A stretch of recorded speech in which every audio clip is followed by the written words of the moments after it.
Números 12.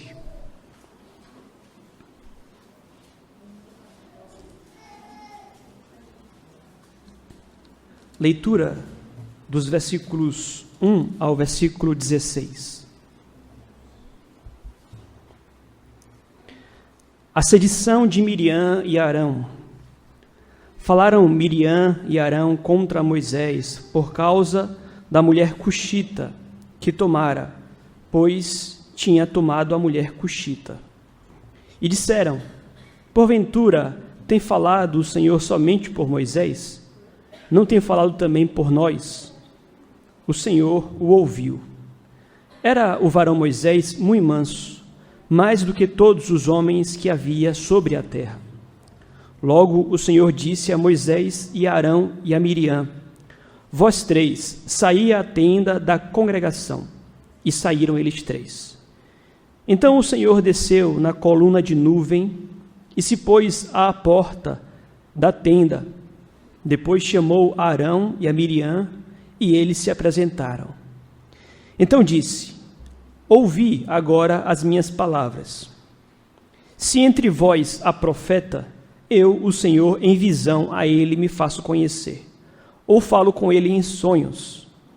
Não é assim com meu servo Moisés, que é fiel em toda a minha casa. Boca a boca falo com ele, claramente, e não por enigmas, pois ele vê a forma do Senhor. Como, pois, não temestes falar contra o meu servo, contra Moisés? E a ira do Senhor contra ele se acendeu e retirou-se. A nuvem afastou-se de sobre a tenda, e eis que Miriam achou-se leprosa, branca como a neve. E olhou Arão para Miriam, e eis que estava leprosa. Então disse Arão a Moisés: ai, Senhor meu, não ponhas, te rogo, sobre nós este pecado, pois loucamente procedemos e pecamos. Ora, não seja ela como um aborto, que saindo do ventre de sua mãe, tenha metade de sua carne já consumida. Moisés clamou ao Senhor, dizendo: ó Deus, rogo-te que a cures. Respondeu o Senhor a Moisés: se seu pai cuspira no rosto, não seria envergonhada por 7 dias? Seja detida 7 dias fora do arraial, depois recolhida. Assim Miriam foi detida fora do arraial por 7 dias. E o povo não partiu enquanto Miriam não foi recolhida. Porém, depois o povo partiu de Azerote e acampou-se no deserto de Parã. Até aqui. Há uma impressão muito forte em nossos dias, e talvez em outras épocas também, de que nos é mais proveitoso meditarmos em passagens bíblicas que nos falam acerca do amor, da bondade de Deus, em termos dos benefícios, das benevolências que o Senhor derrama sobre o seu povo. E eu creio que, não sem razão, é muito comum nós ouvirmos pregadores que não pregam em outras passagens, senão naquelas passagens que falam dos atos de bondade e de generosidade do Senhor. Isso, eu creio, é em decorrência, primeiro, do nosso coração que é corrompido, então não entende bem o que é bom de ouvirmos ou não, e também tem relação com o mundo que jaz no maligno e que não suporta ouvir aquilo que lhe traz o confronto. Mas, para a nossa surpresa, a realidade é que a Bíblia, em termos numéricos, ela fala mais da ira de Deus do que do amor de Deus. Se você pegar uma concordância bíblica e fizer os cálculos, você irá perceber que a Bíblia fala mais da ira de Deus do que do amor de Deus. E não é sem razão que o Espírito Santo fez dessa forma. O ponto é que nós, enquanto pecadores, nós tomamos muito proveito justamente quando refletimos em passagens que nos falam acerca da ira de Deus. Porque nós somos pecadores e porque nós somos como somos, nós temos muito a aprender, muito a lucrar do ponto de vista espiritual, justamente quando paramos para meditar em passagens que nos falam acerca da ira de Deus. É claro que nesse contexto aqui, a ira e o amor de Deus estão juntos e associados, porque estamos aqui a falar da ira de Deus sobre o seu povo. Então, toda a vida, a ira de Deus sobre o seu povo é uma faceta do próprio amor de Deus pelo seu povo. Mas passagens como estas, elas são rejeitadas, como tidas de pouco proveito, e não é assim. Nós já começamos a exposição de Números 12.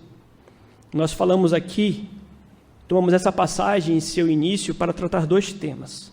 Primeiro, nós meditamos sobre o porquê, eventualmente, líderes precisam ignorar as críticas que recebem. E aqui nós nos identificamos com Moisés, que foi ali perseguido, caluniado. No entanto, ele não responde, ele se cala. E aprendemos com Moisés que, frequentemente, líderes vão ter que aprender a ignorar críticas. Depois nós meditamos sobre como devemos reagir às críticas, né? Primeiro foi o porquê devemos nos calar e ignorar eventualmente, e depois o como devemos reagir.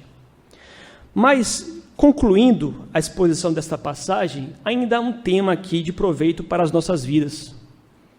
Nós podemos meditar aqui sobre como Deus corrige filhos soberbos. Então vejam vocês que iremos meditar na disciplina de Deus. Nós iremos meditar na forma como Deus disciplinou Miriam. E como foi dito aqui no início, nós podemos tomar lições proveitosas disto. Quando nós paramos para meditar na forma como Deus corrige os seus filhos, se nós estivermos aqui com boas intenções, nós podemos voltar para casa com muitas lições. Nós podemos, de fato, voltar para casa com muitas lições. E é importante que nós meditemos nesse tema, como Deus corrige filhos soberbos, porque todos nós somos tão humanos quanto Miriam e Arão o eram. Não há pecado que Miriam e Arão pudessem ter cometido que nós não possamos cometer. Eu, você, todos nós podemos agir da mesma forma. E quando o texto bíblico ele é escriturado pelo Espírito Santo, guardado pelos séculos, tem um propósito. E o propósito é justamente este: a que nós, meditando na forma como Deus disciplinou Miriam, possamos ter muito mais cuidado para que não imitemos o exemplo de Miriam. E quando nós trazemos o tema como Deus corrige os seus filhos soberbos, nós já estamos de antemão anunciando e pressupondo que Deus disciplina filhos de forma diferente. Hoje em dia é muito comum, né, você assistir na televisão e ouvir nas bases teóricas aí o método correto de disciplinar filhos. E aí se estabelece ou se vende aquele método que é o método correto de disciplinar filhos.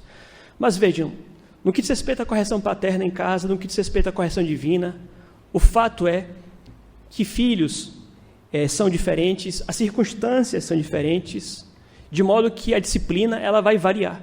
Deus disciplina de formas e de formas. E no que diz respeito a Miriam, aqui, nesse contexto em específico, nós vamos observar como Deus corrige filhos soberbos, altivos, arrogantes, prepotentes. Há uma forma como Deus o faz. Então, à luz dessa passagem, nós vamos ver duas formas pelas quais Deus corrige filhos soberbos. Duas. A primeira delas fica muito clara aqui, nós vamos aprender, é que Deus corrige filhos soberbos com maior severidade. Mais uma vez, isso aqui pressupõe o fato de que, eventualmente, Deus é mais brando em suas correções, e, eventualmente, Ele é mais severo em suas correções. Deus, no que diz respeito à soberba de seus filhos, Ele trata a soberbos com maior severidade. O texto vai deixar claro que Deus pesou a mão sobre Miriam. E é muito importante que eu e você saibamos disto. Sabe por quê? Porque nós sabemos que Deus é Deus misericordioso. Aliás, nós temos a certeza de que o Senhor é rico em perdoar, é rico em misericórdias. Mas, se nós não equilibrarmos estas afirmações com o fato de que Deus, mesmo sendo compassivo, misericordioso, Ele pode pesar a mão, nós incorremos no risco de, como filhos malcriados, ingratos e soberbos, ficarmos ali a provocar o nosso Deus naquela toda expectativa de que ele jamais irá pesar a mão sobre as nossas vidas.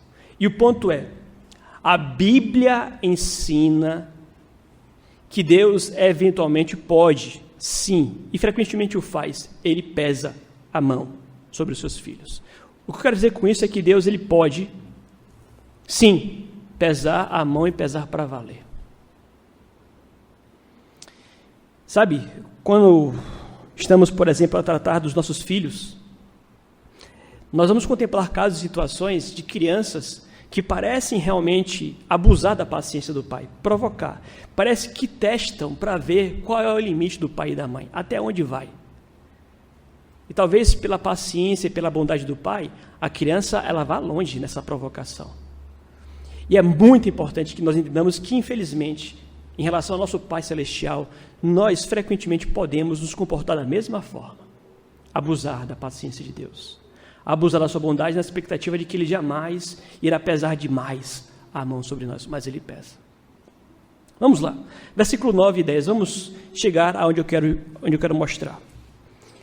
E a ira do Senhor contra eles se acendeu e retirou-se. A nuvem afastou-se de sobre a tenda, e eis que Miriam achou-se leprosa, branca como a neve, e olhou Arão para Miriam, e eis que estava leprosa, e mais à frente será dito que ela estava como um feto putrefado.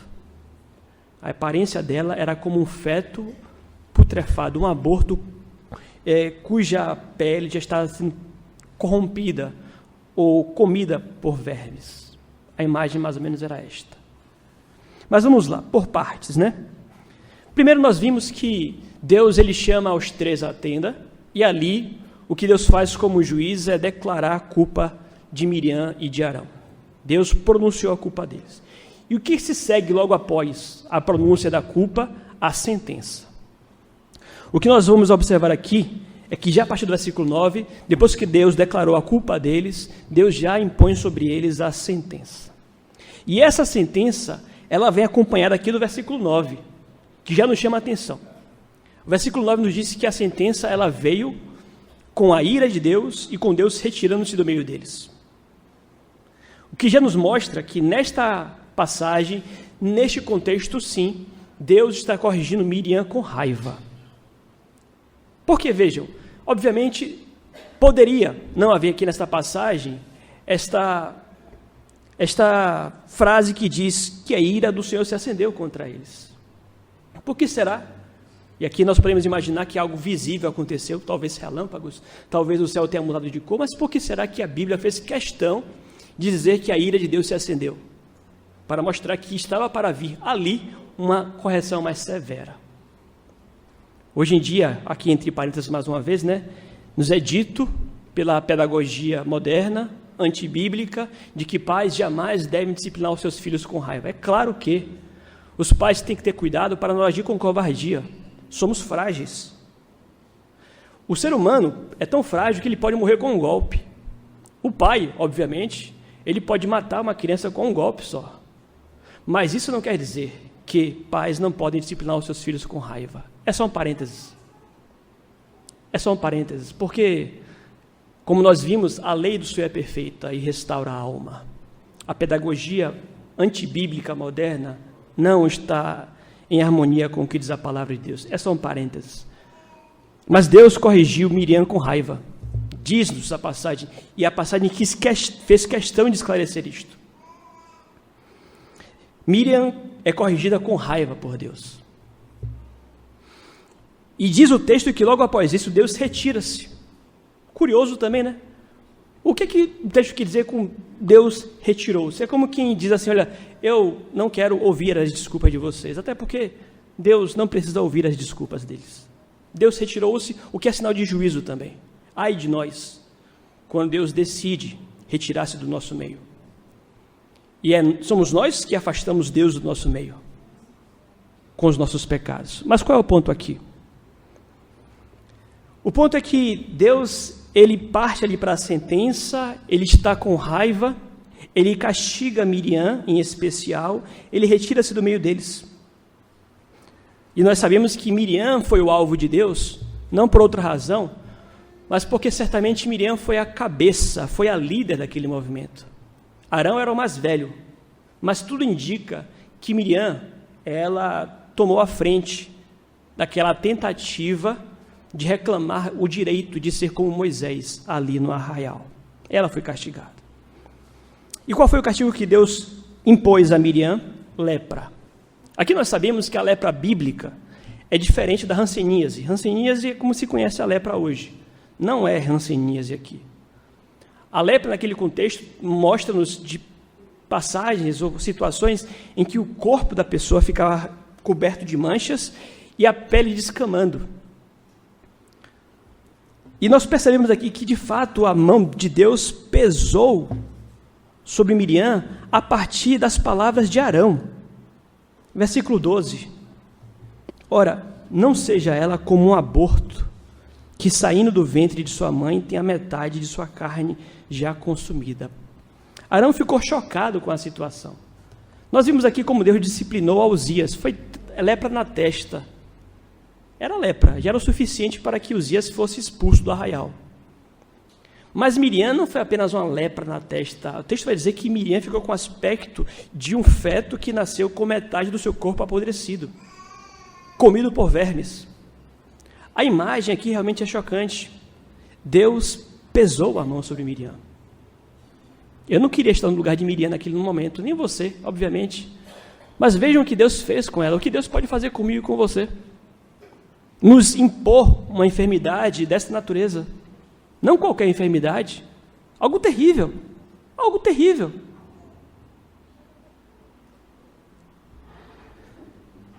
Aí, nesse momento, talvez você pergunte, mas pastor, por que Deus foi tão duro com Miriam? É o que nós estamos a defender aqui, que eventualmente Deus é mais duro mesmo. E aqui nós temos as razões pelas quais, neste momento, nessas circunstâncias, Deus foi mais duro com ela. Como eu tenho dito para vocês, toda a vida, em matéria de disciplina, nós temos que considerar os agravantes e os atenuantes. Há situação em que há muitos atenuantes, então a disciplina é mais branda. Vejam vocês, Pedro negou a Jesus por 3 vezes. Um pecado bastante grave. Qual foi a disciplina de Deus sobre Pedro? Nenhuma. Porque Pedro quebrantou-se, Pedro chorou amargamente pelo seu pecado. Quando você vê Cristo ressurreto conversando com Pedro, Cristo está ali a consolar Pedro. Pedro, tu me amas? Uma conversa ali muito branda. Porque na situação de Pedro já havia muitos atenuantes, principalmente um coração quebrantado. Principalmente. Não é o caso de Miriam. Há muitos agravantes no caso de Miriam, porque certamente Miriam era uma pessoa importante no arraial. Se você fizer a leitura de Êxodo, fica claro que 3 pessoas estiveram por trás da saída do povo do Egito. 3. Arão, Miriam e Moisés. Miriam, com certeza, foi muito usada por Deus, com Arão. Certamente Deus abençoou, e ela profetiza, Arão como sacerdote. Certamente eles foram muito abençoados com muitos dons. E, de fato, certamente, eles abençoaram muito o povo de Deus. Mas aí está o perigo, quando você é muito abençoado e quando você abençoa muito também. O perigo do seu nariz se empinar, de você ensoberbecer-se e começar a pensar, opa, eu posso mais. Opa, eu posso mais. E foi exatamente isso que aconteceu com Miriam, como foi com Uzias. Uzias, ele prosperou, ele chegou no topo. Aí a coisa subiu para a cabeça. Então não estamos aqui a falar, já falei sobre isso, do irmãozinho e da irmãzinha que está ali, escondido, que não são atuantes no meio do povo de Deus, não. São peças-chave, é um agravante. E aqui estamos a falar de líderes espirituais. Aqueles que são líderes na igreja, eles são revestidos de maior honra, maiores responsabilidades também.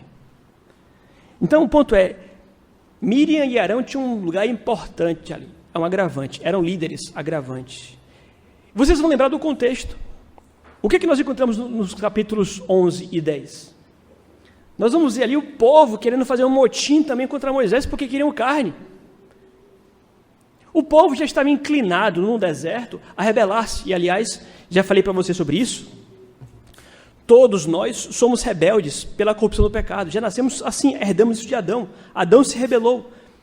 E ali está o povo, no capítulo 11, querendo fazer um motim contra Moisés, porque lhes faltou carne. Um povo contra Moisés, não bastasse isso agora, levanta-se Miriam e Arão, que são líderes, para reclamar de Moisés também. Então, há uma série de agravantes aqui que faz com que Deus ele fique irado contra Miriam. Um outro agravante, a natureza do pecado em si. A Bíblia ensina, sim, que há pecados mais graves e pecados menos graves. Ah, não, mas não existe pecadinho e pecadão. Mentira. Existem pecados mais graves e pecados menos graves. É claro que todo pecado é terrível. Mas estamos aqui a tratar de alguém que tentou usurpar a autoridade que Deus deu. Um pecado grave. Então, a depender da gravidade do pecado também, isso irá considerar a proporção da disciplina. E o pior dos pecados aqui, o que mais agravou a situação? Um coração endurecido, a impenitência. Sabe, é difícil você disciplinar uma pessoa orgulhosa. Como é que pais fazem quando os pais já fizeram tudo, por exemplo, para corrigir um filho? Já fizeram tudo para corrigir um filho. Mas o filho continua ali orgulhoso. E aí, faz como? Aí a coisa vai ficar mais feia. Então, sem dúvidas, aqui estamos a tratar da forma como Deus corrigiu uma pessoa orgulhosa. O que nos leva à conclusão, e é o primeiro ponto, de que eventualmente sim, Deus castiga os seus filhos com ira e com maior severidade. Queridos, isso aqui é muito proveitoso para a gente. Nós temos que aprender a não abusar da paciência de Deus, da bondade de Deus. Ah, pastor, mas é o meu jeito, é o meu temperamento, eu sou assim mesmo, eu sou teimoso. Cuidado. Cuidado porque Deus ele nos dá sinais, alertas. Deus nos fala ao coração de diversas formas. Deus usa os nossos irmãos para falar conosco. Então, não desconsidere isto, que Deus, ele sim, pode pesar a mão. Na quarta-feira nós lemos aqui Deuteronômio, capítulo 28, que trata sobre as maldições de Deus para a desobediência. O final do texto ali é chocante. Deus fala, olha, vocês vão ficar sitiados. Olha o que Deus fala para o seu povo. Vocês vão ficar sitiados. Vocês vão passar fome. Vocês vão comer os seus filhos. E a pessoa mais gentil que há no meio de vocês, a pessoa mais generosa e mais bondosa, vai comer o próprio filho e não vai te dar o filho dela para você comer também. A mulher mais gentil que tiver entre vocês vai comer a própria placenta e não vai dar para vocês comerem. Você olha assim, chocante, né? E aconteceu em Israel isso. O povo foi sitiado pela sua teimosia pela Síria, depois o Império do Sul pela Babilônia. Passaram fome, nada pior do que o sítio. Comeram seus próprios filhos. Aí você fala, pastor, que Deus é esse? Queridos, nós precisamos considerar que estamos numa cultura que vem, no fim das contas, negar o fato de que Deus é soberano e poderoso para fazer como Ele quiser fazer. E em sua disciplina, e veja, com respeito a seus filhos e amor, Ele pode pesar a mão até desta forma. Mas vamos lá. Aqui eu quero abrir um parênteses para mostrar como Arão e Moisés reagiram à lepra de Miriam. Arão, diz o texto, ele teve uma reação imediata. Miriam nem falou nada, Arão reage. Versículo 11, acompanhe comigo. Então disse Arão a Moisés, ai meu Senhor, não ponhas, te rogo, sobre nós este pecado, pois loucamente procedemos e pecamos. Ora, não seja ela como um aborto, que saindo do ventre de sua mãe tem a metade de sua carne já consumida. Interessante. Arão mudou da água para o vinho na mesma hora. O que nós vamos encontrar aqui é um Arão completamente quebrantado, humilde. Ele reconhece o pecado, ele se identifica com Miriam. Senhor, nós agimos loucamente, nos perdoe. Vejam vocês como a disciplina mais dura de Deus é proveitosa para que nós aprendamos. Arão aprendeu na mesma hora. Arão refletiu ali na severidade de Deus e aprendeu na mesma hora. Ele entendeu ali que Miriam merecia aquilo que ele merecia também.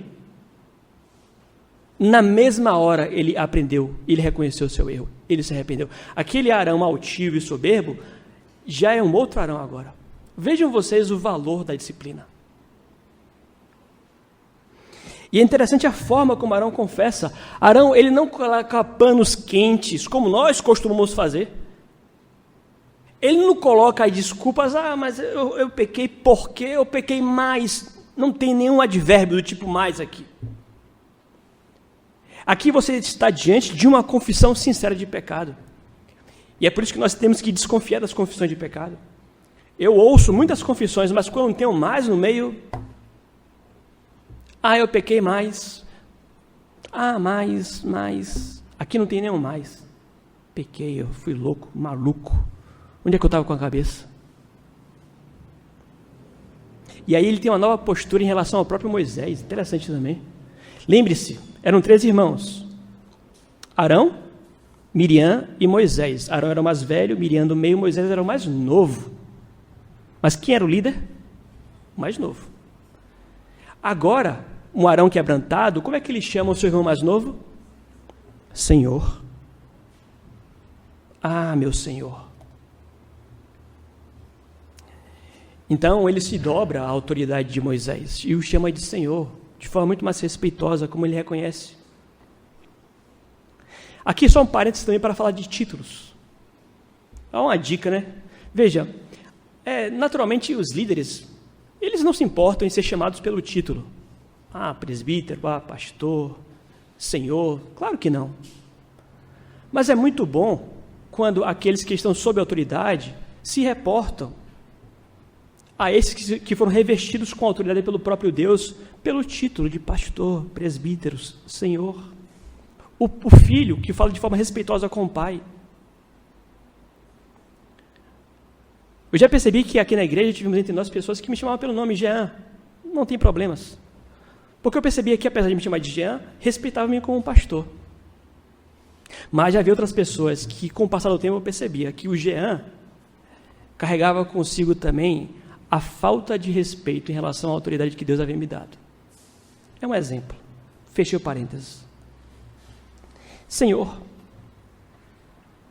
E Arão, que era o sumo sacerdote, que intercedia pelo povo, agora ele pede para que Moisés interceda por ele.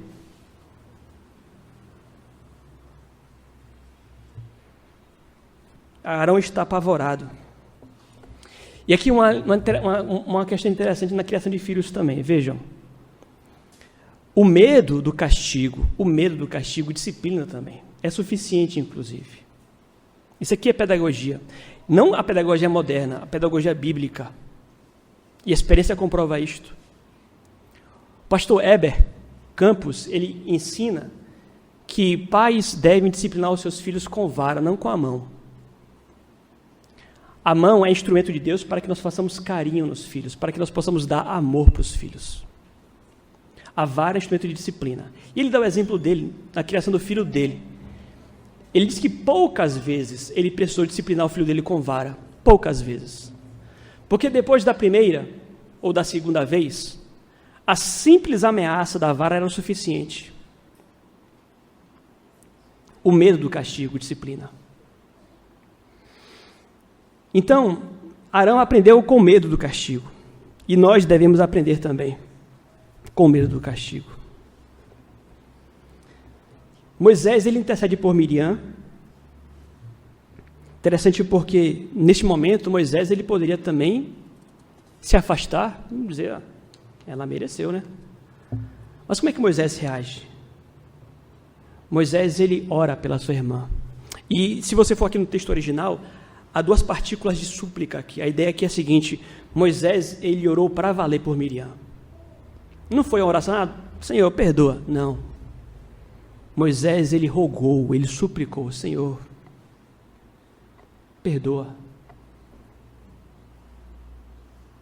Isso aqui comprova, na verdade, o que o texto havia dito, que Moisés era o homem mais manso da terra. E aqui, aliás, nós temos muitas lições com o próprio Moisés também, 3 pelo menos.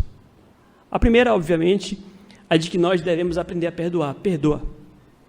Não importa o mal que tenham feito a você. Você tem o dever cristão de perdoar. Aprenda com Moisés. Em segundo lugar, nós devemos aprender também a orar por aqueles que maldosamente nos maltratam. Você vai ser maltratado, injustiçado. Moisés orou por Miriam. E em terceiro lugar, você deve aprender aqui que você não deve se alegrar com a punição de Deus imposta sobre aqueles que te ofenderam. Não é hora de você comemorar. Que é isso? Onde é que está o seu cristianismo? Você é chamado a rogar, a interceder, a clamar, reconhecendo-se pecador também. Então, o que fica claro aqui para a vergonha de Miriam, é que a queixa de Miriam e de Arão foi a seguinte: mas Deus fala só com Moisés? Deus não fala comigo também não? E o que fica provado aqui, depois de tudo que acontece, com Moisés orando pela cura de sua irmã, e com Deus atendendo a intercessão de Moisés, é que de fato Moisés tinha uma relação especial com Deus. Até a forma como a disciplina aqui, de certa forma, é desfeita, aponta ao fato de que Miriam estava sendo corrigida pela vergonha de ter o seu irmão, a quem ela dizia que não era mais especial do que ela, intercedendo e sendo ouvido pelo próprio Deus. Deu para entender?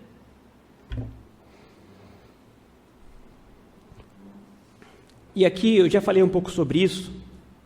Às vezes, em nossa maldade, em nossa dureza de coração, nós agimos como malcriados, nós reclamamos, nós brigamos com respeito àqueles a quem Deus colocou sobre nós.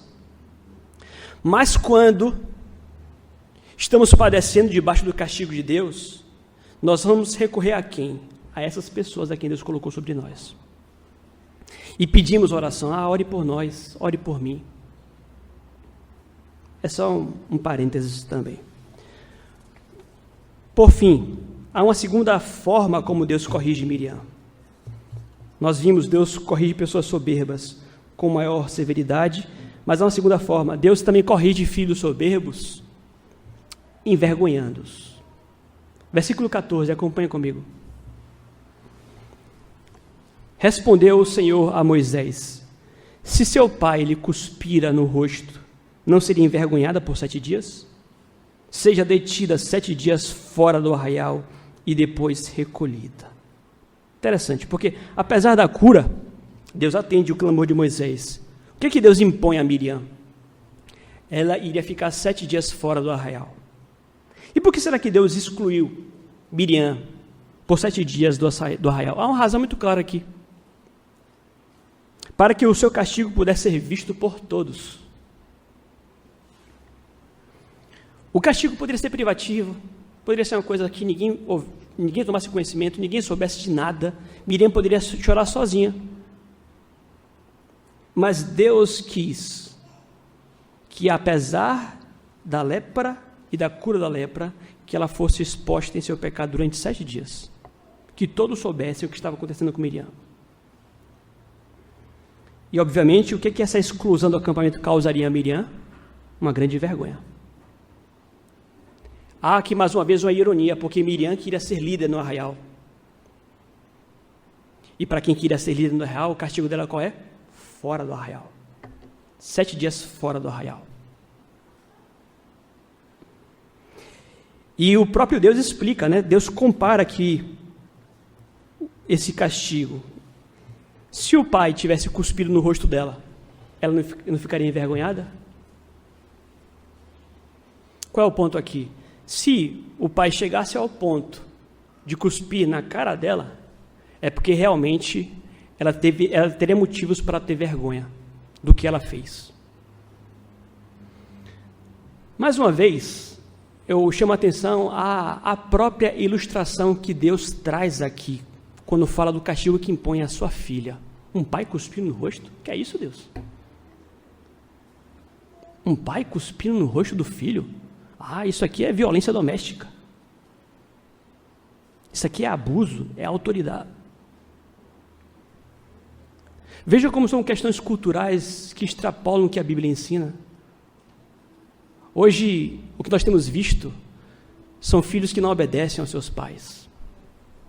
Filhos que não têm respeito nenhum pelos seus pais, porque, além de tudo, a cultura à nossa volta tem incentivado a isto, dizendo que pais não podem tratar os seus filhos envergonhando-os. Ah, mas vai traumatizar o menino. É uma violência, não pode.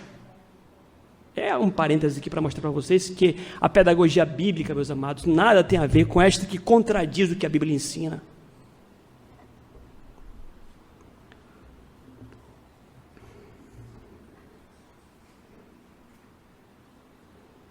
João Calvino, comentando essa passagem, vai dizer o seguinte: enquanto isto, vamos aprender com esta passagem a prestar a devida honra aos julgamentos de Deus, para que eles nos bastem como regra de equidade suprema.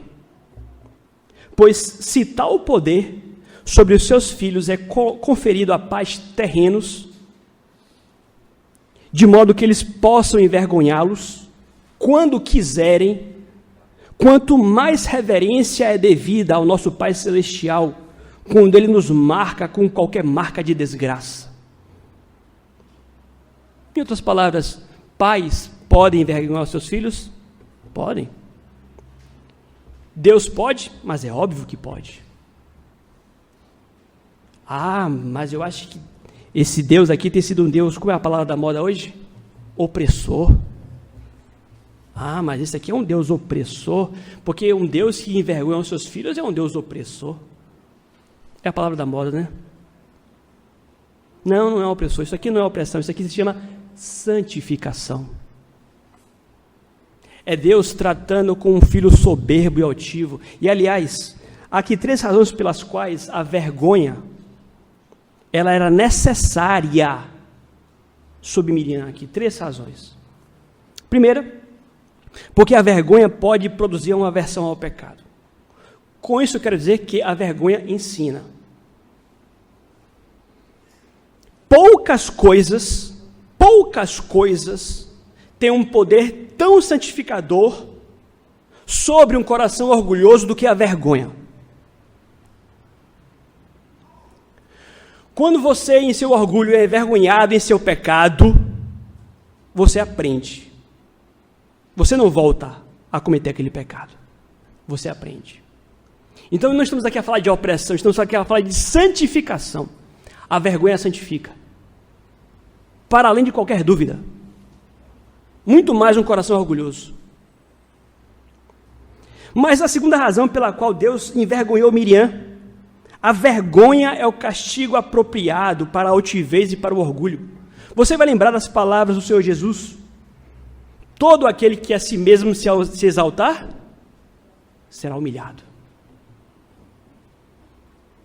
Todo aquele que a si mesmo se exaltar será humilhado. Então vejam que a vergonha e a humilhação são pecados apropriados à natureza daquele pecado. São castigos apropriados à natureza daquele pecado. Miriam, na verdade, estava guerreando contra o próprio Deus. Deus precisou enfrentá-la. E ela, que procurava uma posição mais elevada no acampamento, foi humilhada. Mas há uma terceira razão pela qual a vergonha foi imposta aqui sobre ela.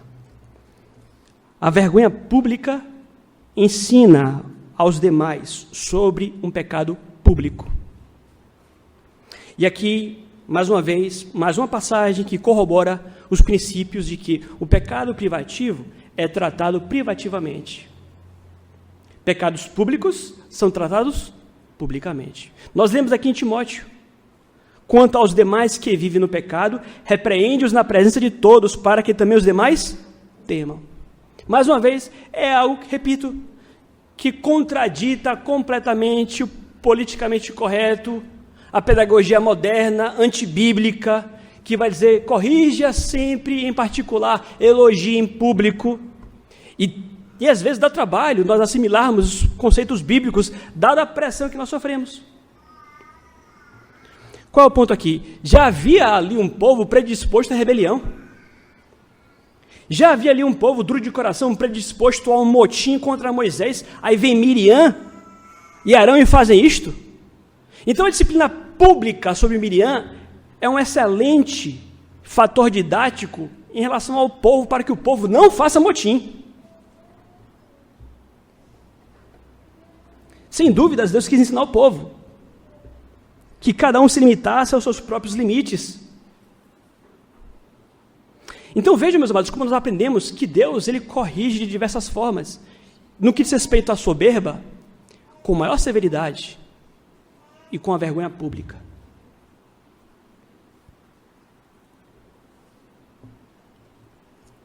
Você vai a Deuteronômio 24, nós lemos lá, lembra-te do que o Senhor teu Deus fez a Miriam no caminho. Lembre de Miriam.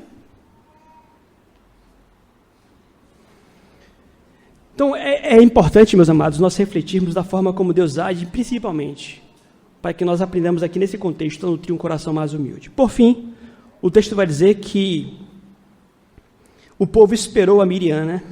Para concluir, versículos 15 e 16. Assim Miriam foi detida fora do arraial por 7 dias, e o povo não partiu enquanto Miriam não foi recolhida. Porém, depois o povo partiu de Azerote e acampou-se no deserto de Parã. O povo esperou Miriam. O que significa isso aqui? Um atraso. E, aliás, lição que fica aqui também, o pecador rebelde sempre é motivo de atraso no progresso do povo de Deus. Eles tiveram que puxar o freio de mão, aguardar mais um pouco, porque uma rebelião estava sendo tratada ali. É um atraso para o povo de Deus. É um atraso para o povo de Deus. Mas o que é que nós aprendemos aqui nesta manhã? Que Deus corrige seus filhos soberbos, com maior severidade e eventualmente envergonhados. Nós lemos aqui ao longo da liturgia, o Salmo 19, versículo 7. A lei do Senhor é perfeita. E eu tenho insistido nessa tecla. Eu sei que temos aqui entre nós, irmãos e irmãs, que pelas pressões da sociedade, pela cultura em que nasceu, estão tomando como base teóricas outras literaturas. Não me entendam mal quando eu refuto essas outras literaturas que contradizem a palavra de Deus. Não se deixem levar pela psicologia que contradita a palavra de Deus, pela pedagogia que contradita a palavra de Deus. A lei do Senhor é perfeita. Ela restaura a alma. No fim das contas, Miriam, ela foi tratada por Deus. Foi duro, foi, mas foi para o bem dela. E nós precisamos entender que Deus ele faz assim conosco também, porque Ele cuida de nós. Deus nos ajude, queridos, a que possamos ouvir com maior atenção a palavra do Senhor.